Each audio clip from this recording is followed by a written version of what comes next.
Have you ever sat down to what you thought was a perfectly healthy meal? Whole grains fruit, maybe a glass of juice, and felt confident you were doing everything right for your body, only to later wonder why your energy keeps fading. Your sleep feels lighter, or your lab numbers slowly drift in the wrong direction?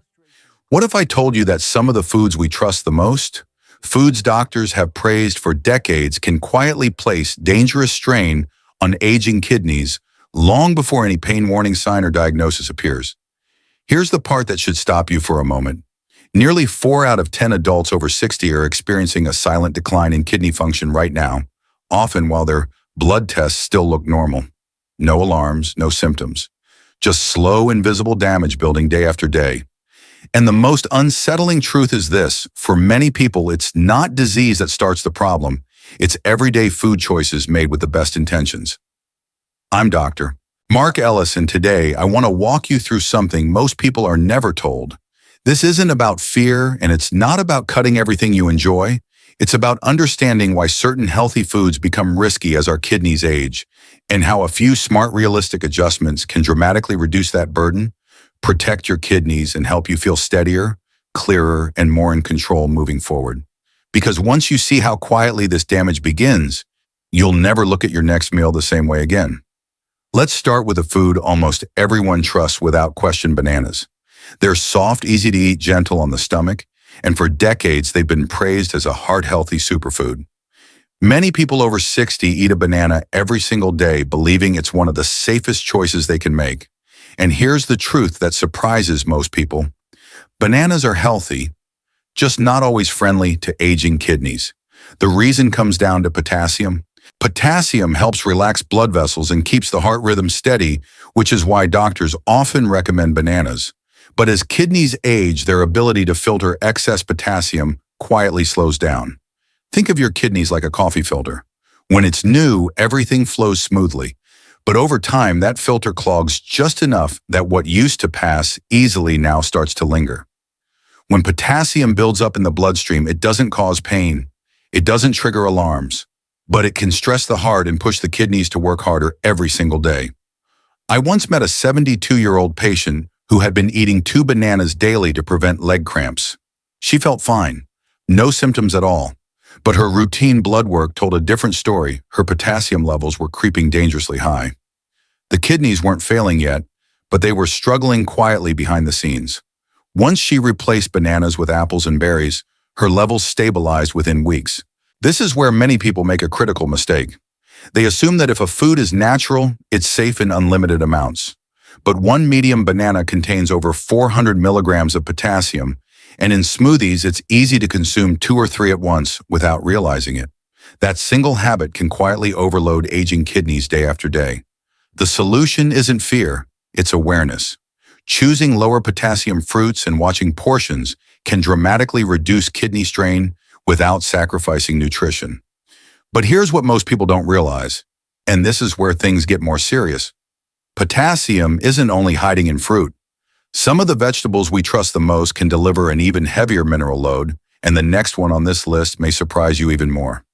After bananas, many people assume the safest thing they can do for their kidneys is eat more greens. Spinach salads, steamed Swiss chard, green smoothies packed with leafy vegetables.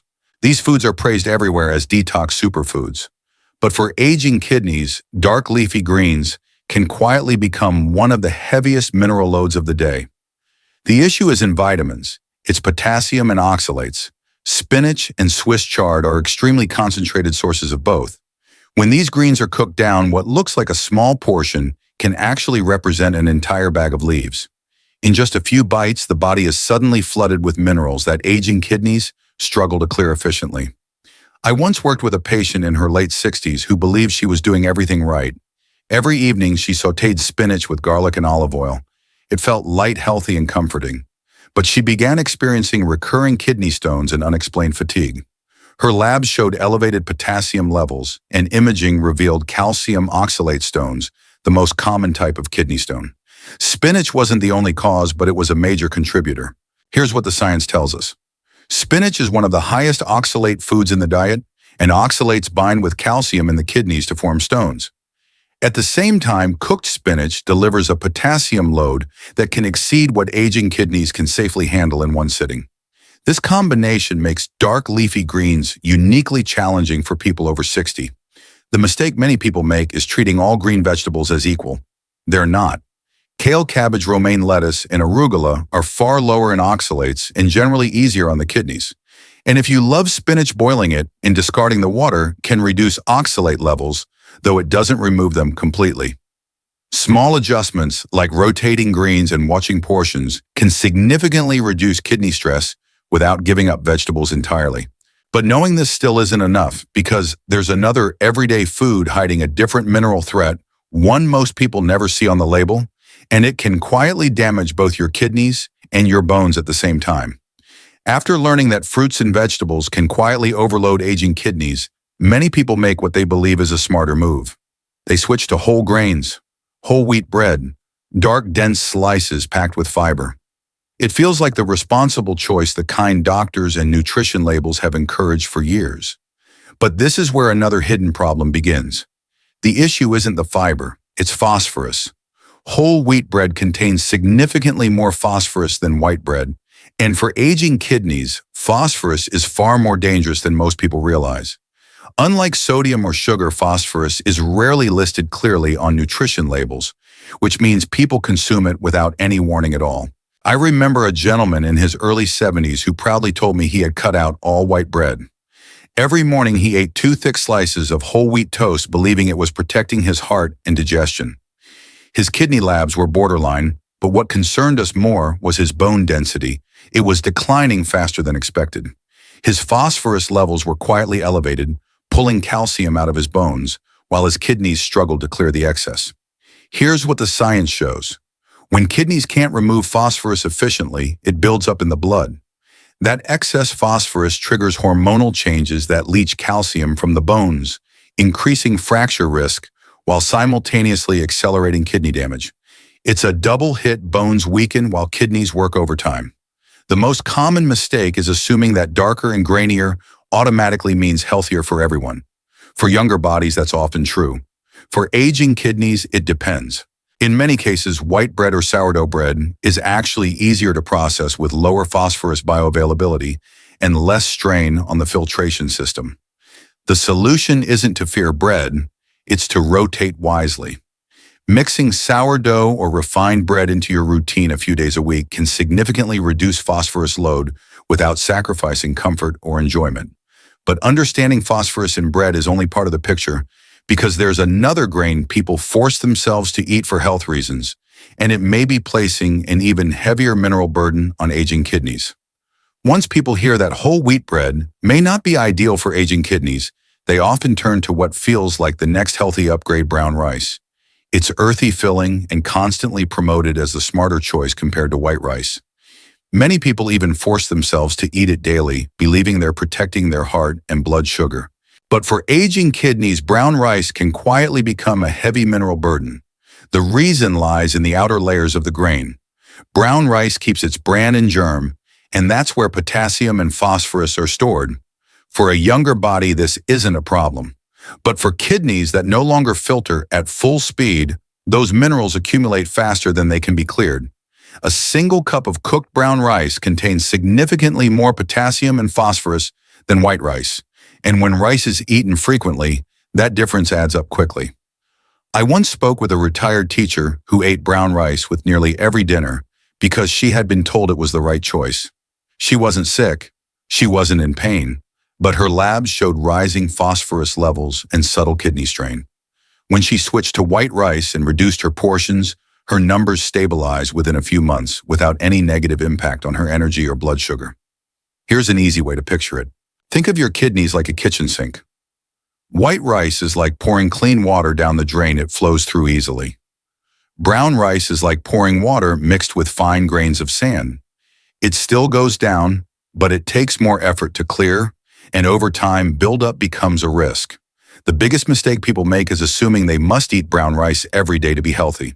That's simply not true.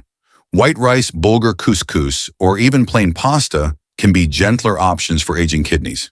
And portion size matters just as much. Measuring a half cup instead of filling the plate can dramatically reduce mineral load. But even if grains are chosen wisely, there's another category of food many people rely on daily that places a different kind of stress on the kidneys, one that has nothing to do with grains at all, and it may surprise you even more. After adjusting grains, many people feel reassured and believe their kidneys are finally getting a break. And then there's one category almost everyone relies on daily without a second thought: dairy. Milk with breakfast, cheese in sandwiches, yogurt as a healthy snack. We were raised to believe dairy equals strong bones. But for aging kidneys, dairy brings a hidden challenge most people never connect to kidney strain. The issue isn't calcium, it's phosphorus and acid load. Dairy products, especially cheese, are among the most phosphorus-dense foods in the modern diet. At the same time, animal proteins found in dairy create acid during digestion. Healthy kidneys neutralize that acid and remove excess phosphorus. Aging kidneys struggle to do both at once. I remember a man in his early 70s who drank a large glass of milk every night and added cheese to almost every meal. He didn't feel sick, but he complained of constant itching, something many people dismiss as dry skin. His labs showed elevated phosphorus levels, a common cause of unexplained itching in kidney stress. When he reduced dairy portions and switched his evening milk to unsweetened almond milk, the itching faded within weeks. Here's what the science explains. When phosphorus builds up in the blood, it disrupts calcium balance and accelerates kidney damage. The acid from animal protein further increases kidney workload, forcing the filtration system to work harder just to keep blood chemistry stable. Over time, this wear adds up quietly. The biggest mistake is assuming that calcium-rich automatically means bone protective. Bone health depends on balance, not overload. Smaller portions of dairy, choosing softer cheeses like cream cheese or brie, and rotating in plant-based alternatives can dramatically reduce kidney stress without eliminating dairy altogether. But even if you manage phosphorus and protein perfectly, there's another everyday food category that can undo all that progress in a single meal because it attacks the kidneys through blood pressure, not minerals. Even after people adjust fruit, vegetables, grains, and dairy, there is one hidden threat that can silently undo all of that effort in a single meal: sodium, especially sodium hiding in canned soups and convenience foods. These products feel harmless, warm, comforting, easy. For many older adults, a bowl of soup feels like the safest dinner imaginable. But for aging kidneys, it can be one of the most damaging. Sodium doesn't hurt the kidneys directly at first. It works through blood pressure. When you consume excess salt, your body holds on to water to dilute it. That extra fluid increases blood volume, which raises blood pressure. And high blood pressure is like a fire hose blasting against the delicate filters inside your kidneys. Over time, that constant pressure causes microscopic damage that the body struggles to repair. I once met a woman in her late 60s who ate canned soup nearly every afternoon. She chose vegetable soups and checked calories, carefully convinced she was eating light. But her blood pressure kept creeping higher despite medication. When we looked closely, a single serving of her favorite soup contained nearly half of her daily sodium limit, and she was eating closer to 2 servings at a time. Once she switched to low-sodium options and began rinsing canned foods, her blood pressure readings improved within weeks. The science is clear. Excess sodium accelerates kidney damage by increasing glomerular pressure, reducing kidney blood flow, and worsening fluid retention. Even reduced sodium labels can be misleading because the baseline sodium is often extremely high. The most common mistake is focusing on sugar and calories while ignoring sodium entirely. A smarter approach is choosing no salt-added products, cooking simple soups at home with herbs, or rinsing canned foods to wash away surface sodium. Small changes here can protect the kidneys more than most supplements ever will. But pause here, because if sodium was hidden, the final food on this list is even more deceptive. It's praised everywhere as a heart-healthy superfood, yet it delivers one of the heaviest potassium hits your kidneys can face. And this last one may decide whether your kidneys get relief or reach their breaking point. And now we arrive at the food that surprises almost everyone, the one praised across social media, heart health blogs, and doctors' offices as a perfect fat: the avocado. Creamy, satisfying, rich, and healthy monounsaturated fats avocados feel like the safest upgrade you can make to your diet. For many people, avocado toast has become a daily ritual. But for aging kidneys, this is where the burden can quietly become overwhelming. The issue is potassium, extremely high potassium. One average avocado contains nearly twice as much potassium as a banana. That's an enormous mineral load for kidneys that no longer filter at full strength. And unlike bananas, avocados are often eaten in large portions, half an avocado, sometimes a whole one, often combined with other potassium-rich foods in the same meal. I once worked with a woman in her early 70s who made guacamole every Sunday for family gatherings. She tasted as she cooked, ate generously, and felt proud of choosing healthy fats. But by Sunday evening, she felt unusually tired and slightly nauseous. She never connected it to food. Her labs later revealed recurring spikes in potassium enough to strain her kidneys week after week. When she limited avocado to a quarter serving and used alternatives like hummus or mashed peas, her energy stabilized and those Sunday crashes disappeared. Here's what the science shows. When potassium levels rise too high, aging kidneys struggle to clear it efficiently. Excess potassium doesn't cause pain, but it can disrupt heart rhythm and force the kidneys into constant overdrive. Over time, that repeated stress accelerates kidney decline. The most dangerous mistake is assuming that healthy fat means unlimited. With avocados, portion size is everything. 1/4 of an avocado delivers the flavor and texture without overwhelming your system. And if you crave creaminess, there are safer options: roasted red pepper spreads, cucumber with a thin layer of soft cheese, or bean-based dips. Understanding this final food reveals a powerful truth. Kidney damage isn't usually caused by one bad choice. It's caused by small, repeated habits that feel healthy, but quietly add up over time. And once you see that pattern, the next step becomes clear, because protecting your kidneys doesn't require fear, it requires smarter balance, and that's exactly what we're going to talk about next. If there's one message I want you to take away from today, it's this. Your kidneys are not fragile, but they do need understanding as you age. Most kidney stress doesn't come from doing something wrong. It comes from doing the same small habits for years, believing they're healthy, and never being told how your body's needs change over time. The fact that you're watching this right now already puts you ahead, because awareness is the first step toward protection. You don't need to change everything at once. Start with one simple adjustment from today's video. Maybe it's swapping a daily banana for berries, choosing a lower sodium soup, or watching portion sizes with foods like rice or avocado. Small, consistent choices can ease the workload on your kidneys more than extreme diets ever could. And if this video helped you see your daily habits in a new way, please take a moment to save this video so you can come back to it or share it with someone you care about. If you want clear, trustworthy medical guidance that helps you protect your kidneys and stay independent as you age, I invite you to subscribe to this channel. Every week we share evidence-based insights, practical food swaps, and simple habits designed specifically for kidney health, without fear, without confusion, and without unnecessary restriction. Remember, it's never too late to support your kidneys. With the right knowledge and small daily changes, you can give your body the chance to stay stronger, steadier, and more resilient for years to come. Take care of your kidneys and they'll take care of you.